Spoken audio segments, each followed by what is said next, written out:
Pourquoi un week-end sur l'éveil et l'ego? On pourrait se poser la question, quel est le rapport en fait entre la notion, le principe de l'éveil spirituel et l'existence, le travail éventuel sur un ego. Euh, En fait, les deux sont intimement liés. Euh, Si on regarde la notion d'éveil, ce qu'est l'éveil d'une manière très simple, très très simple, c'est vraiment se retrouver, voilà, être soi, être capable euh, à l'instant présent de prendre conscience de la totalité de ce que l'on est. Alors, ce que je dis, la totalité de ce que l'on est, ce n'est pas une phrase romantique spirituelle, c'est vraiment une réalité métaphysique, une réalité spirituelle. C'est-à-dire qu'on est dans un espace intérieur qui est nous et qui est sans limite. Plutôt détendu, plutôt calme, plutôt serein, plutôt joyeux. En fait, c'est notre propre nature, qui peut être vécue de différentes manières suivant les individus, puisque chaque individu a des propriétés, des caractéristiques propres. Chaque âme a des parfums différents, a des expressions différentes. Donc, le fait de se reconnaître en soi se vit de multiples manières. Ce n'est pas juste simplement une expérience particulière, enfin précise, que tout le monde doit vivre. Donc, cet état d'éveil est un état naturel. Alors, qu'est-ce qui fait que cet état d'éveil n'est pas vécu naturellement, puisque c'est un, un état qui est de toute éternité et on n'a pas d'effort à faire pour le vivre, ni à le construire, puisqu'il ne se construit pas. Eh bien, pour des raisons métaphysiques anciennes, l'être humain a été affublé, entre guillemets, d'un ego qui lui a servi dans un premier temps à s'identifier, voilà, se personnaliser.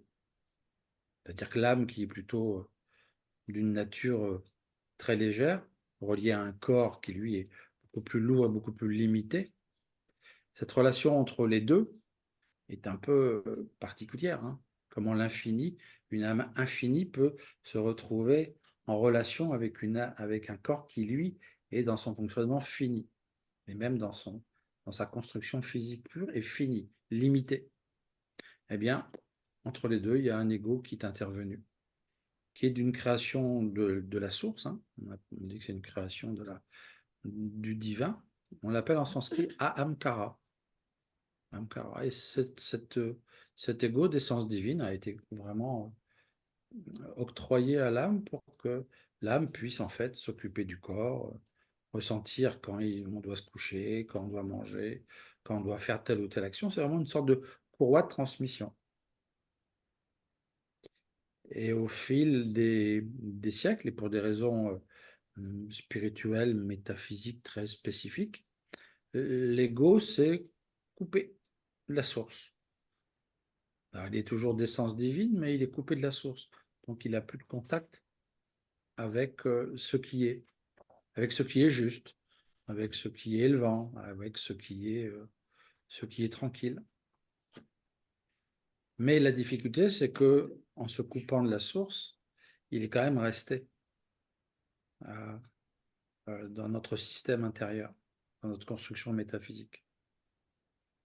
Ce qui fait que d'incarnation en incarnation, les âmes qui en fait s'incarnent sur Terre parce que euh, on peut le dire sans trop se tromper, la réincarnation est une réalité et on a beaucoup d'existences avant de pouvoir se rencontrer. Eh bien, à un certain moment, l'ego se coupe de la source, mais continue en fait à faire le voyage avec nous. Mais étant coupé de la source, il va bien évidemment avoir d'autres visions, d'autres stratégies, et il va fonctionner pour lui.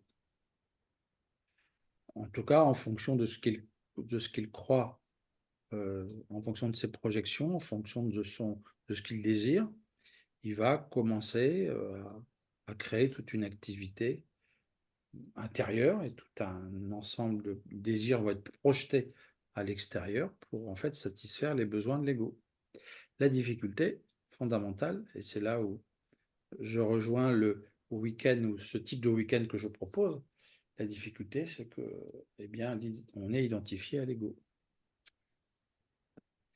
Alors ça ne posait pas de difficulté lorsqu'il était en fait l'expression de la source. À partir du moment où il n'est plus l'expression de la source, là ça pose problème. De manière individuelle, ça pose problème. Sur le plan collectif, ça pose problème. Le collectif est l'ensemble des individus. Si une grande partie des individus sont identifiés aux pépères égaux, il est évident que le monde va moins bien fonctionner que si on était désidentifié de lui. Ce qui fait que lorsqu'on regarde ce que l'on vit personnellement, on se retrouve dans des difficultés parce qu'il y a une activité intérieure parasitaire de l'ego. Une activité intérieure parasitaire de l'ego et qui prend de la place, beaucoup de place. Donc, on va être dans l'obligation, à un moment donné, vraiment de le voir. Si tant est que nous soyons dans le désir de nous éveiller. Alors, je dis bien s'éveiller, ça veut dire simplement devenir soi-même. Si on a envie de devenir soi-même, on va obligatoirement, à un moment donné, être dans l'obligation de voir l'ego. Ce que tout le monde ne fait pas. C'est-à-dire qu'il y a pas mal de personnes qui ne voient pas l'ego. Et même dans ceux qui voient l'ego, ils ne vont pas percevoir l'ensemble des stratégies intérieures mises en place par celui-ci. Il va y avoir des angles morts. Pour piquer un angle mort, par définition, il est mort. Même si vous regardez dans l'angle mort, vous ne voyez rien. Ah, il est quand même embêtant. Même si vous êtes authentique, bah, ça coince. Bon. Vous pouvez tomber sur des impasses intérieures, sur des blocages mentaux. Je n'arrive pas à comprendre. Dès que je porte l'attention sur tel domaine, j'ai l'impression de devenir beaucoup moins intelligent, de devenir presque débile. Qu'est-ce qui se passe là? Pour avoir des remontées émotionnelles qui vont venir coincer votre, votre fluidité intérieure. En fait, l'ego va créer une activité parasitaire incessante, alors consciente et inconsciente. Consciente déjà, si on arrive à voir ce qui est conscient, on s'en sort pas mal, puisque à ce moment-là, on peut, par des stratégies que je montre pendant le week-end, on peut remettre l'ego à sa place, on peut ne pas le suivre, on peut ne pas mordre à l'hameçon. Mordre à l'hameçon, c'est-à-dire, l'ego veut ça, on dit ok, j'y vais. Et puis on se rend compte au bout de l'action que l'ego a voulu, c'est une catastrophe et qu'il y a de la souffrance et de la confusion. Et du karma, hein, si on rentre dans cette notion-là, on crée du karma. Le karma, en fait, est le résultat de l'action de l'ego et nous sommes identifiés à l'ego, donc le karma nous revient. Donc on a tout intérêt, bien évidemment, à le remettre à sa place, à se désidentifier de lui, à le voir clairement. En fait, on a intérêt à s'entreprendre. Le terme est très puissant, s'entreprendre.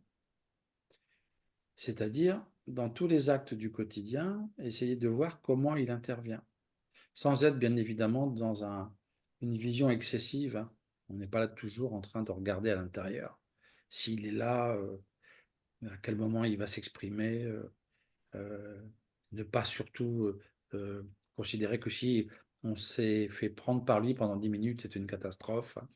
On fait ça d'une manière calme et apaisée, surtout, hein, détendue, mais on le fait. On le fait. On le fait parce que il n'est pas suffisant aussi d'utiliser des techniques yogiques, la méditation, les mantras ou d'autres techniques sublimes de la connaissance subtile. Il n'est pas suffisant de pratiquer ces techniques pour s'éveiller. Il faut à un moment donné voir comment fonctionne l'ego. C'est essentiel. Et ce qui fait que vous allez graduellement, jour après jour, regarder comment il intervient. Il intervient toujours dans les mêmes situations. Il a, on va dire, ces difficultés psychologiques, cet ego. C'est-à-dire qu'il va être agressif, énervé, mécontent, dans des situations qui sont toujours les mêmes. Il y a des choses qu'il veut, il y a des choses qu'il ne veut pas. C'est très clair. Alors, ça va être différent suivant les individus, bien sûr, bien que d'une manière générale, on retrouve, comment dirais-je, un comportement classique d'ego chez tout le monde. L'ego n'est pas d'une créativité extraordinaire quand même, hein, c'est évident. Mais il a à son profit une certaine puissance, une certaine profondeur, parce il a accès à notre vie intérieure. Donc il a accès à des informations inconscientes. Il a accès à vraiment tout ce qui nous constitue. Alors, il ne comprend pas tout, puisqu'il a, par définition, un déficit d'intelligence, puisqu'il est coupé de la source.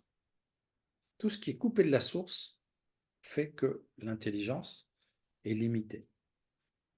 La source, quand vous êtes connecté à la source, votre intelligence sera illimitée. Si vous êtes coupé de la source, vous êtes dans les limites. Si vous contactez la source, vous êtes dans l'infini. C'est aussi simple que ça.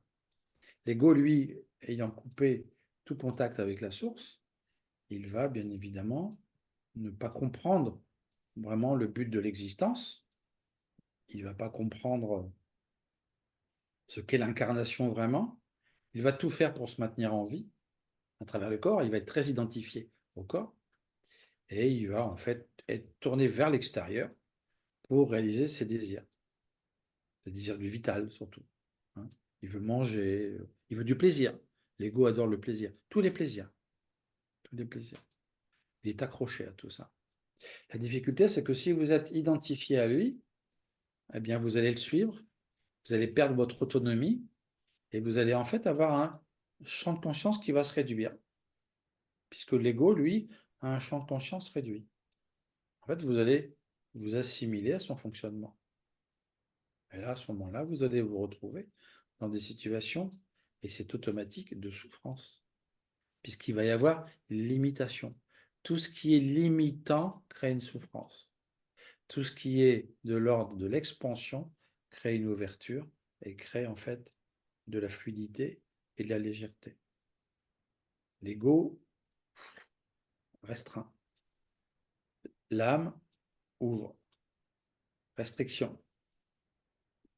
Contraction, dilatation. Donc le but de ces week-ends, c'est vraiment de montrer comment fonctionne l'ego. Donc on fait ça environ 5 heures par jour, hein, 5 heures le samedi, 5 heures le dimanche, on fait 2 heures le vendredi soir. Cette conférence-là fait partie de l'introduction à ce week-end. Déjà 5 heures par jour à travailler sur l'ego, c'est déjà une situation forte, hein, hein. Parce qu'on a du mal effectivement à travailler sur l'ego tout seul. Si vous essayez tout seul sans avoir vraiment avoir beaucoup de connaissances, vous allez vous retrouver très vite dépassé, submergé. Parce que l'ego va mettre en place des tas de stratégies pour vous empêcher à le voir. Par contre, si vous êtes en groupe, et si, entre guillemets, vous êtes dirigé par quelqu'un qui a pu traverser en grande partie l'ego, là, les choses se transforment. L'ego ne pourra pas, pendant le week-end, intervenir et puis créer des diverses stratégies d'évitement, puisque de toute façon, sera vu l'ego dès qu'il va intervenir pendant le week-end. Ce qui est très étonnant, c'est que les personnes qui n'ont pas fait de travail sur l'ego, lorsqu'elles viennent pendant le week-end, elles vont très rapidement voir l'ego chez l'autre. Très rapidement. Sans connaissance. On n'a pas besoin de pratiquer la méditation pendant 50 ans, de réciter des mantras pendant 3000 ans, ou je ne sais trop quoi, pour voir l'ego. Ça se fait d'une manière naturelle, spontanée, sans qu'il y ait besoin de quoi que ce soit. Il n'y a pas besoin d'apprentissage au sens classique du terme. Il faut juste montrer. dans une situation propice à l'émergence de l'ego. Vous pouvez sentir, même pendant que je vous parle, que ça peut bouger chez vous. Hein. Hein, je vois ici, parce que là, dans la pièce, il y a quelques personnes. On sent que les égos bougent en même temps que je parle. Hein. Donc, on est vraiment au cœur de ce que j'appelle, moi, la spiritualité. La spiritualité, c'est ça. On s'occupe vraiment de ce qui est l'écueil, je dis bien l'écueil majeur, qui empêche la personne, l'âme, de se révéler à elle-même. C'est les mots. On est au centre, véritablement, de ce qui est. Alors, ça ne veut pas dire que vous ne devez pas pratiquer à côté de la méditation, faire je ne sais trop quelle technique yogique. Hein, j'en pratique encore et j'en ai pratiqué pendant longtemps. Donc ça, c'est efficace. Mais si on ne fait que ça, on va oublier un pan complet de travail. C'est ça la difficulté. Et beaucoup d'enseignants spirituels vont, à travers des traditions, mettre en place des techniques de purification, de nettoyage, qui sont des techniques très efficaces. Hein. Il n'y a aucun souci. Hein. Ce sont souvent des techniques très anciennes qui ont été découvertes par des sages. Ça pose aucune difficulté sur le plan de la technicité, de l'efficacité. Simplement, ce n'est juste qu'une seule partie du travail. Il faut, à côté, mettre en place ce système de nettoyage de l'ego. En tout cas, c'est comme ça que je l'ai vécu. C'est ma vision. Hein. Je peux bien sûr en discuter avec tout le monde sur cette vision-là. Mais en tout cas, c'est ce que j'ai vraiment, moi, vécu depuis une cinquantaine d'années. Ça fait drôle quand même de dire 50 ans quand même. Eh oui, depuis 50 ans, quoi. Au moins. Oui, 50 ans. 50 ans. La traversée que j'ai pu faire de l'ego, de toutes ces difficultés intérieures, souvent de cette apocalypse intérieure, puisqu'il peut y avoir des montées de, comment dirais-je, des montées d'énergie contraires mises en mouvement par l'ego qui essaye de vous envahir pour vous empêcher de découvrir qui vous êtes, etc., etc. J'ai vécu ça longtemps et en faisant le travail tout seul, j'ai pu me rendre compte que l'ego fonctionnait de telle ou telle manière et qu'on pouvait le percevoir, le voir de telle ou telle manière et mettre en place divers moyens pour le remettre à sa place. Sachant que les moyens que vous allez mettre en place une journée, si vous mettez les mêmes moyens en place la journée d'après, l'ego se sera repositionné et ça ne fonctionnera pas. Vous serez obligé de remettre en place d'autres systèmes. Hein. Alors on n'est pas en guerre contre l'ego, surtout pas. C'est juste lui qui commence à nous enquiquiner quand même. Et à un moment donné, c'est stop, quoi. Faut être clair. Faut être très clair. Très, très clair. Et on ne veut pas devenir des êtres qui sont dans un silence imposant parce qu'ils ont pratiqué pendant longtemps la méditation et qui, lorsqu'ils sont hors de leur silence, en fait, sont des véritables dictateurs parce que l'ego est encore présent. Ça, c'est pas possible. En tout cas, ce n'est plus possible. Ce n'est plus possible, ça. Il faut que l'ouverture soit radicale, tout soit ouvert, tout soit lâché. Il faut qu'à un moment donné, la personnalité, le moi-je égotique disparaisse au profit de ce que vous êtes. Si on prend l'énergie de l'ego, c'est moi-je. Ah, moi-je. Ah, moi-je. Vous voyez, il y a quelque chose qui est là. C'est énervé. Moi-je. Moi, je veux pas. Moi, je veux. Ça, c'est l'identité égotique. Si vous laissez l'ego de côté, vous dites la même phrase, les mêmes mots à partir de l'être, vous dites moi je. Et vous mettez la main ici. Moi je. Ah oui, moi je. Je. Je suis. Point. Même pas, vous dites je suis. Il n'y a même pas de point. Je suis. Quand vous pouvez avoir un contact avec votre propre nature sans l'ego, vous vous rendez compte qu'à ce moment-là, il y a une grande différence. On dit que on bascule de l'autre côté du miroir. C'est pas vraiment ce qui se passe. C'est plutôt qu'à un moment donné, un énorme bouchon énergétique qui était collé à nous disparaît, se transmute. Et subitement, l'espace intérieur qui était pris par cet ego qui est souvent relié au mental aussi, hein, donc à la sphère intellectuelle. Hein. Les deux ensemble sont deux larrons en foire. Hein. Ça y va, ça y va, ça y va, ça y va. Quand ces deux activités de l'ego et du mental disparaissent, pouf, vous vous rendez compte? Et là, c'est là où c'est naturel. C'est là où vous n'avez pas d'effort. C'est là où se révèlent les choses. Et là, ce qui se révèle, c'est juste vous. Et pas besoin forcément, encore une fois, de pratiquer pendant des années et des années, même si c'est utile. Et cette expérience-là, vous pouvez l'avoir très simplement. Mais pour ça, il faut, j'utilise toujours ce terme, s'entreprendre.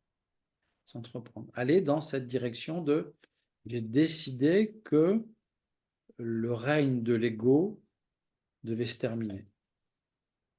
C'est vraiment poser ce, ce, ce décret personnel et en même temps divin, j'ai décidé que le règne de l'ego était terminé.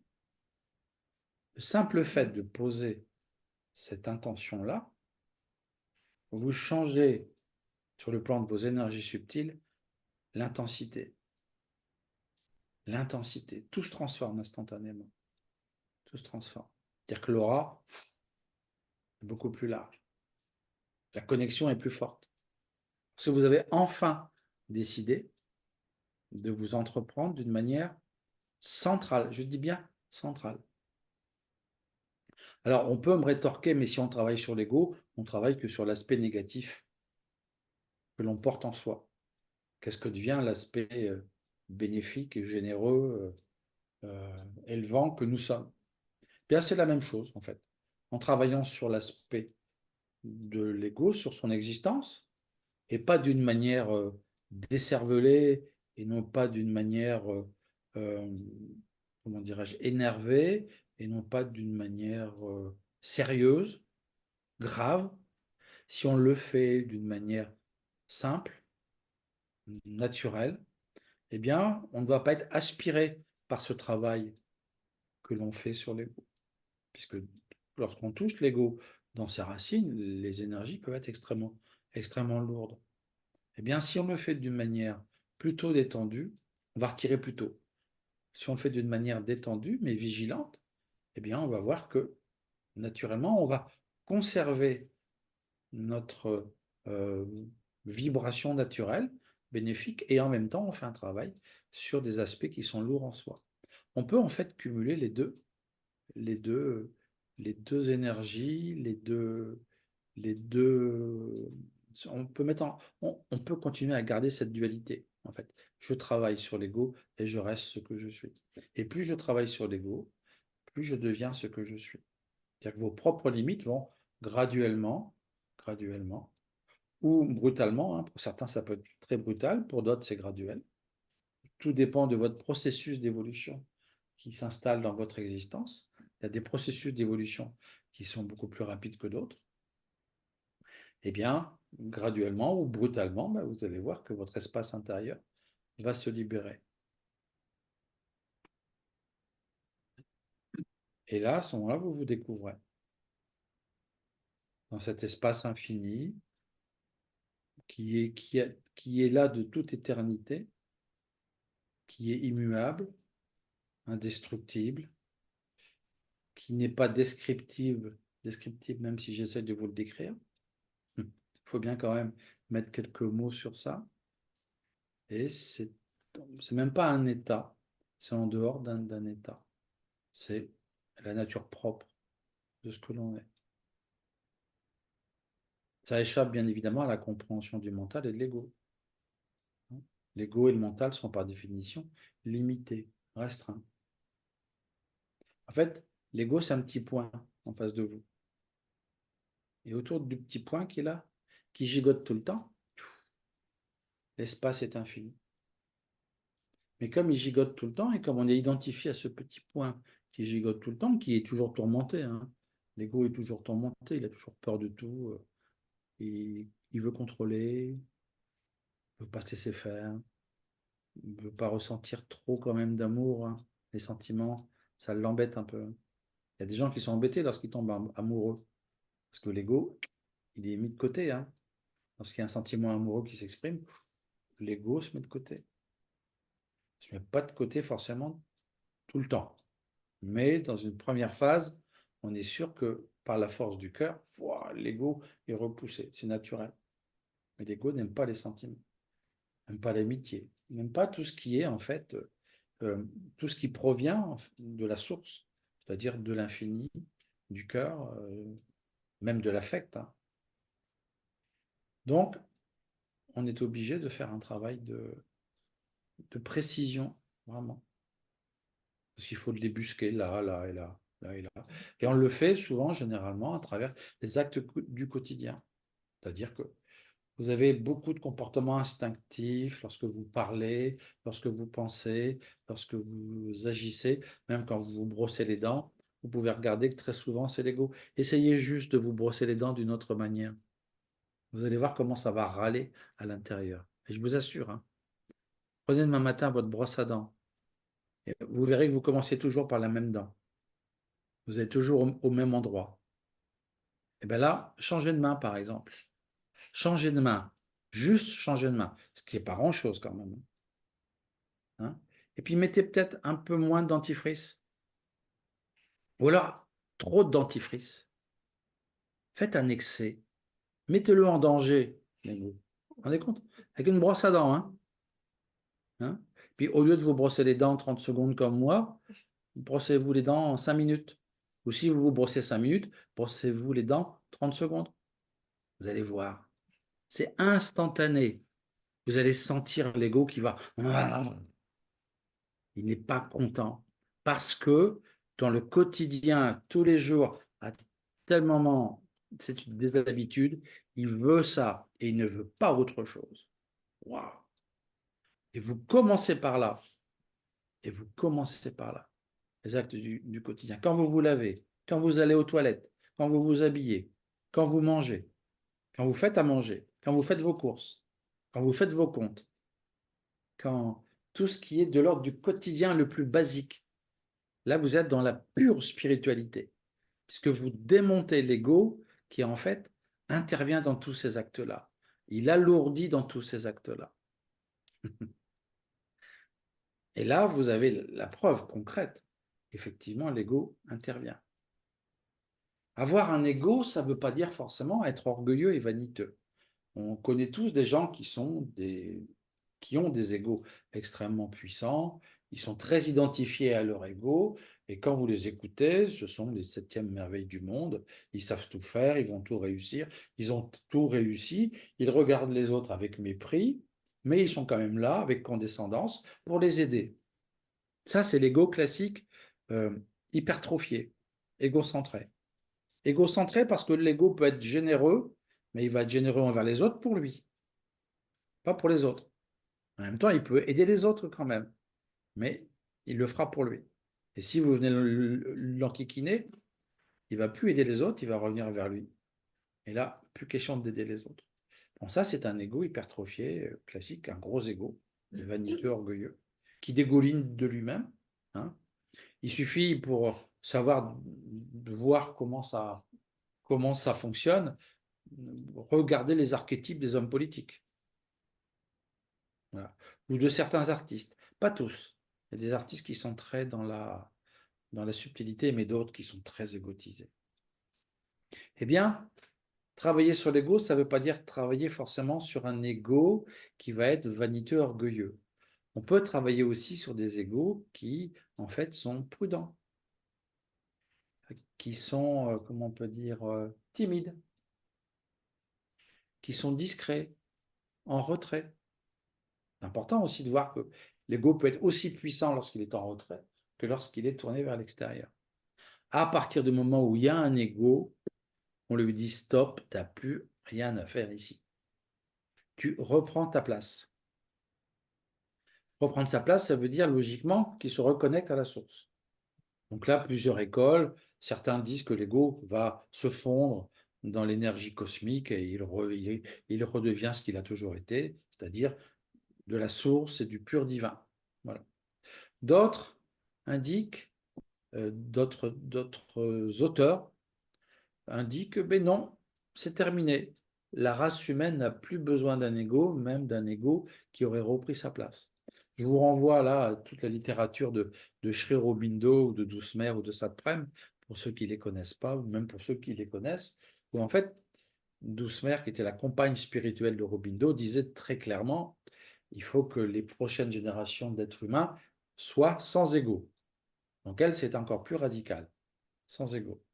Elle disait que c'était vraiment un désir de la source, un désir du suprême. Elle appelle le divin le suprême. C'est un désir du suprême de que les prochaines générations viennent sans ego. Alors, on espère que les enfants qui naissent actuellement sont sans ego. Ça pourrait peut-être rééquilibrer les égos hypertrophiés et complètement délirants qui sont en train de diriger le monde actuellement quand même. Hein. Je ne sais pas si vous avez vu dans quel état est le monde actuellement. Hein. Mais voilà, on est dans une expression totale de la stupidité de l'ego, puisque nous devons décrire très clairement comment fonctionne l'ego. Nous n'avons rien contre lui, mais si on le regarde froidement, cliniquement, on lui dit, mon pauvre pépère, t'es pas un prix Nobel d'intelligence quand même. Voilà. L'ego n'aime pas qu'on lui dise ça, mais c'est un juste retour de ce qu'il nous fait. Il est toujours en train de nous minimiser. Il est toujours en train de nous casser. Il est toujours en train de nous restreindre. Lorsque vous voulez faire quelque chose au niveau de l'âme, quand ça veut s'exprimer, très souvent, vous allez avoir des tas de peurs qui vont arriver. Non, je ne vais quand même pas faire ça. Non, mais si je fais ça, je ne vais pas pouvoir garder ça. Puis si je ne garde pas ça, je ne vais pas pouvoir avoir cette liberté ou ce bonheur. Et puis, vous êtes à chaque fois pris dans des méandres de mise en place par un ego qui crée un réseau totalement délirant de perceptions tordues pour vous empêcher en fait d'être ce que vous êtes ou d'aller dans la direction qui est la vôtre. L'ego va toujours chercher à vous limiter, à vous restreindre. Regardez comment les gens fonctionnent dans le collectif. Ils fonctionnent tous de la même manière. La vie, c'est l'école, le diplôme, l'activité professionnelle, l'argent, bien sûr, le couple, si c'est possible, bien que le couple, c'est plus compliqué, hein, puisque là, ce ne sont pas les diplômes qui donnent le couple. Hein. Et puis, les vacances, les week-ends. Et puis, graduellement, on attend avec impatience la retraite pour être tranquille. C'est quand même ce que vivent une bonne partie, en tout cas dans les mondes occidentaux, dans le monde occidental. Dans le monde un peu plus pauvre, hélas, ils sont dans d'autres difficultés, puisqu'ils doivent vraiment se nourrir au quotidien. Mais d'une manière générale, l'ego occidental, et c'est celui que je connais le mieux, il est vraiment, voilà, il est comme on dit, tradit, c'est ça? Traditionnel, voilà, c'est comme ça. Parce que l'ego veut absolument, absolument contrôler. Il ne veut pas se mettre en danger. Il ne veut pas dépasser les limites. Il a bien raison, parce que dès qu'il dépasse les limites, lui, il se retrouve cramé, transmuté en partie. Aurobindo disait, c'est par le, je sais plus la phrase, mais c'est par le contact d'un ego limité avec l'infini qu'il se détruit. Donc, nous sommes infinis, c'est extrêmement clair. L'ego, lui, il est fini. Et il est fini dans tous les aspects du terme, puisqu'il est fini. Il est extrêmement clair que maintenant, on ne pourra pas continuer à avoir un fonctionnement de l'être humain à coquiner comme ça à un ego avec une forte identification. Forte identification. Est-ce que vous êtes identifié à votre ego? Alors, très certainement, si vous êtes présent, c'est qu'il y a déjà une grande désidentification. Mais il y a forcément des aspects encore dans lesquels vous ne le voyez pas. Parce que ce sont des aspects plus inconscients, plus profonds, plus anciens, plus archaïques. Et puis, il faut être capable à tout moment de remettre en cause même ce que l'on pense, ce que l'on croit vrai en soi. Être capable à un certain moment de dire, voilà, ça fait 40 ans que je fonctionne avec ça. Je pense que ça donne ça. Si je fais ça, ça doit donner ça. Ça fait 40 ans que je fais ça, puis ça donne jamais ça. Il y a peut-être quelque chose à voir là. Il y a peut-être une croyance qui ne va pas. Voilà. Alors, à certains moments, il faut quand même continuer à aller dans telle action si vous pensez que vous allez avoir tel fruit. Parce qu'il se peut aussi qu'il faille à certains moments avoir plus d'intelligence, plus d'énergie, plus d'expérience pour aller dans telle direction, pour obtenir telle chose qui vous intéresse. Mais très souvent, on est dans des répétitions quasi automatiques où il n'y a pas de conscience. Dès qu'il y a de l'ego, il n'y a pas de conscience.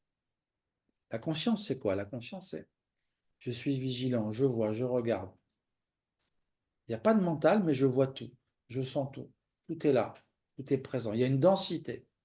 Il y a une épaisseur dans l'atmosphère. Il y a une épaisseur.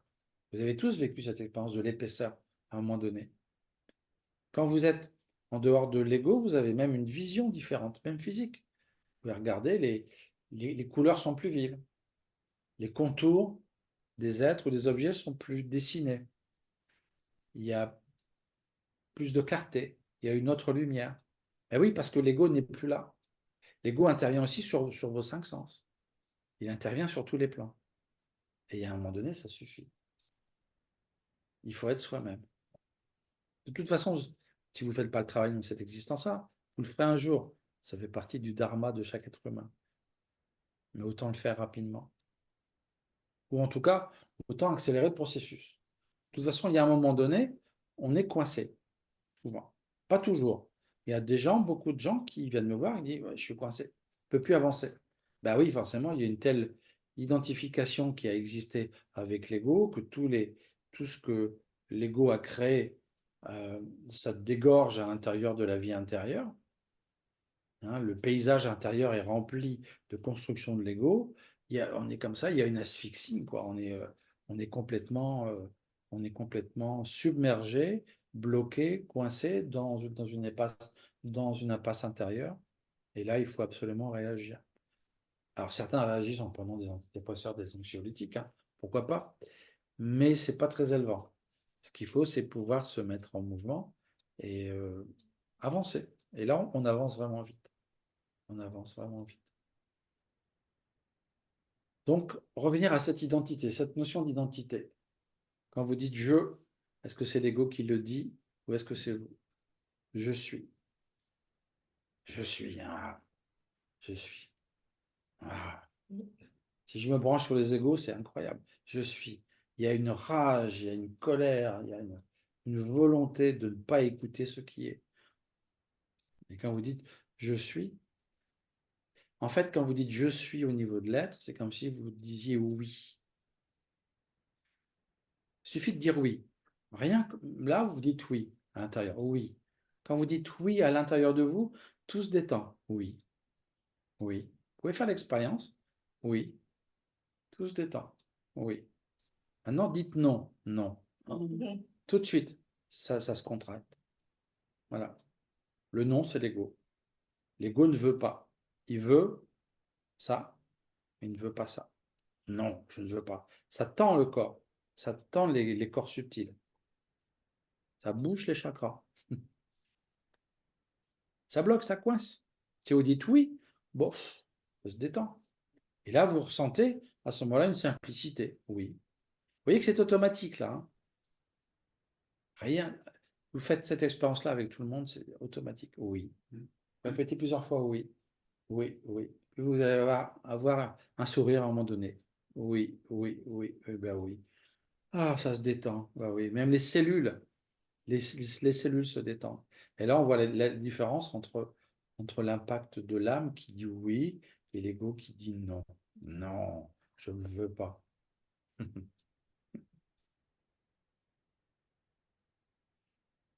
Voilà, que vous dire d'autre si ce n'est que quand je propose des week-ends comme ça, je les propose soit à Paris. Là, c'est le deuxième week-end que nous faisons à Paris. Autrement, c'est à Avignon, à côté d'Avignon, Villeneuve-les-Avignon. Voilà. Il y a un week-end par mois. Hein. Je propose aussi fin juillet, 5 jours. Fin juillet, 5 jours sur le travail, sur l'ego et l'éveil. Et là, je le propose à Bulle-et-Baronnie, où j'habite à 1 heure d'Avignon. Hein. Donc là, On va faire ce que l'on fait pendant 2 jours, mais sur 5 jours. Travailler sur l'ego éveil. Entouré d'oliviers. Oui, à côté de la piscine, avec une chaleur, enfin, tout sera vraiment très, très, très détendu, hein. Encore une fois, on ne se prend pas au sérieux en faisant ce travail sur l'ego, même si on est très vigilant, on est très clair, on ne va pas être sévère, on ne va pas être rigide, on ne va pas être, voilà, voilà, on est au contraire très détendu au maximum. Et on essaie toujours d'avoir des conditions les plus sympathiques possibles pour faire ce travail qui est quand même un travail qui prend un petit peu de temps et qui prend un petit peu d'énergie quand même, hein. Donc voilà, donc un week-end par mois à Paris ou à Avignon, donc 5 jours fin juillet. Et j'avais émis l'hypothèse tout à l'heure peut-être de faire 5 jours entre Noël et le jour de l'an pour rigoler un peu.